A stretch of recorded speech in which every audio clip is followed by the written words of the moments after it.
सदस्यगण, लोकसभा में 13 दिसंबर 2023 को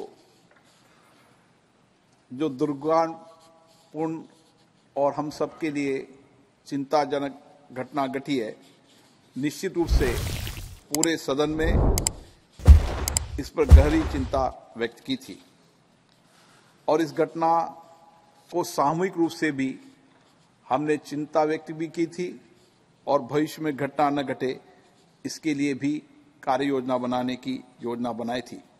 उसी दिन मैंने इस विषय पर सभी नेताओं के साथ विचार विमर्श किया था और कैसे हम संसद की सुरक्षा व्यवस्था को मजबूत कर सकते हैं, उसके लिए हमारे सभी दलों के नेताओं ने बहुत ही महत्वपूर्ण सुझाव दिए थे और मेरी कोशिश है कि उन कुछ सुझावों में से कुछ में अमल हुआ है, कुछ में आपके साथ बैठकर और हम अमल करेंगे और इस घटना की एक उच्च स्तरीय जांच हो, इसकी भी हमने योजना बनाई और उसकी जांच कमेटी बनाई और उसकी जांच शुरू हो गई है। पार्लियामेंट स्तर पर भी इसके लिए एक हाई पावर कमेटी बनाई है जो संसद परिसर में सुरक्षा के विभिन्न पहलुओं की समीक्षा करेगी और किस तरीके से हम संसद की सुरक्षा को बेहतर कर सकते हैं, इसके लिए आप सबके सुझावों पर एक ठोस कार्य योजना भी बनाएंगे ताकि हम भविष्य में किसी भी घटना का कोई घटना न घटे, उसके लिए हमारी सुरक्षा व्यवस्था व्यापक हो और सबके सहयोग से हो। आप सभी भली भांति अवगत है कि हमारे सदन में पूर्व में भी ऐसी घटनाएं कई बार हो चुकी है। सदन के अंदर आगंतुक और पिस्तौल लाने वाली, नारेबाजी वाली और दर्शक में कूदने वाली, पर्चे फेंकने वाली घटनाएं पूर्व में भी हुई थी, लेकिन उन सब घटनाओं पर भी माननीय सदस्यों ने विशेष रूप से सामूहिकता से काम किया था। इस सदन में स्प्रे फेंकने जैसी घटना भी हुई, लेकिन हम सब ने ऐसी घटनाओं के विरोध में एक स्वर में एक साथ मिलकर दृढ़ संकल्प लिया था। आप सभी भली भांति परिचित हैं कि संसद की सुरक्षा का क्षेत्राधिकार संसद सचिवालय के अंतर्गत आता है, इसलिए सुरक्षा के विषय में जो भी कार्य योजना बनाएगी वह संसद बनाएगी, आपसे विचार विमर्श करके बनाएंगे और ठोस कार्य योजना बनाएंगे। पूर्व में भी ऐसी जब घटना घटी थी, जब तत्कालीन अध्यक्षों ने ही उस पर संज्ञान लिया था और उस घटना पर कार्रवाई की थी। ये दुर्भाग्यपूर्ण है कि हम इस घटनाओं को लेकर कुछ राजनीति कर रहे हैं। ये किसी भी तरह की राजनीति करने वाली घटनाएं नहीं है और इस घटना से कभी भी निलंबन जो माननीय सदस्यों है उस घटना से संबंध भी नहीं है। ये घटना अलग है और निलंबन का संबंध केवल संसद की गरिमा बनी रहे, उसकी प्रतिष्ठा बनी रहे, ये सबकी हमारी जिम्मेदारी है। मुझे दुख है, मैं कभी किसी माननीय सदस्य का निलंबन नहीं करना चाहता।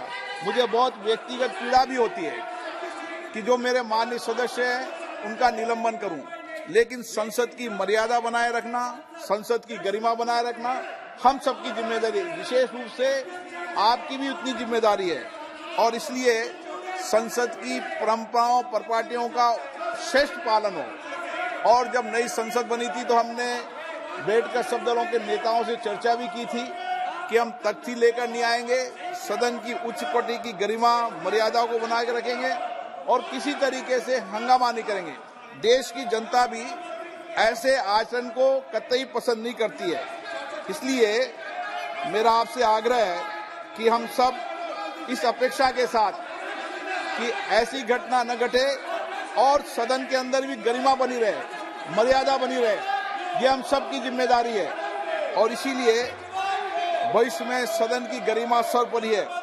लोकसभा अध्यक्ष के रूप में मेरा सदैव ये प्रयास रहा है कि सदन में सार्थक चर्चा हो, सकारात्मक चर्चा हो। सहमति असहमति हमारी लोकतंत्र की विशेषता है, लेकिन असहमति सकारात्मक हो और विरोध भी हो तो हम अपने शब्दों के अंदर विचारधारा के आधार पर विरोध करें। तख्तियां, नारेबाजी करना, बेल में आकर आसन के नजदीक आना, ये सदन की गरिमा के अनुकूल नहीं है और देश की जनता भी इसको पसंद नहीं करती। इसलिए हम सब देश की प्रतिष्ठा को बढ़ाने के लिए, लोकतंत्र को मजबूत करने के लिए और व्यापक चर्चा संवाद के साथ देश की जनता का कल्याण कर सके, अंतिम व्यक्ति के जीवन में परिवर्तन ला सकें, इसके लिए मैं आपका सहयोग चाहता हूं। मैं चाहता हूं इस सदन में जो इसकी गरिमा रही है, बड़ी बड़ी घटनाओं पर सार्थक चर्चा हुई, संवाद हुआ है, मैं आपसे ये निवेदन करना चाहता हूं, राष्ट्र के हित में अपने कर्तव्य निभाने के लिए निष्ठा रूप से मुझे सहयोग करेंगे। पूर्व में भी आपका सहयोग मिला है, आप सहयोग करेंगे, सकारात्मक चर्चा करें, वाद विवाद करें। सदन आपका है, सदन में सबको बोलने का अधिकार है, लेकिन ये तख्तियां लेकर आना ये उचित नहीं है और देश की जनता भी इसको पसंद नहीं करती। मैं आपसे अपेक्षा करता हूं कि आप सब सदन का सहयोग करेंगे, प्रश्नकाल को चलने देंगे, प्रश्नकाल के बाद आप कोई विषय हो तो मुझसे चर्चा करें, मैं आपकी हर समस्याओं का समाधान का रास्ता निकालूंगा। माननीय सदस्य, ये सदन आपका है। पूर्व में भी जब कभी सदन में घटनाएं घटी है तो ये क्षेत्राधिकार संसद सचिवालय का आता है। मैंने पूर्व में भी कहा था, अध्यक्ष होने के नाते मेरी जिम्मेदारी है कि सदन में सभी मान्य सदस्यों की सुरक्षा बनी रहे और इसके लिए आपसे बैठकर ही समीक्षा करेंगे। जो सुरक्षा के व्यापक इंतजाम है और व्यापक इंतजाम करेंगे, जहां सरकार का सहयोग लेना हुआ सरकार का सहयोग भी लेंगे, लेकिन क्षेत्राधिकार हमेशा संसद का रहना चाहिए। आप भी इस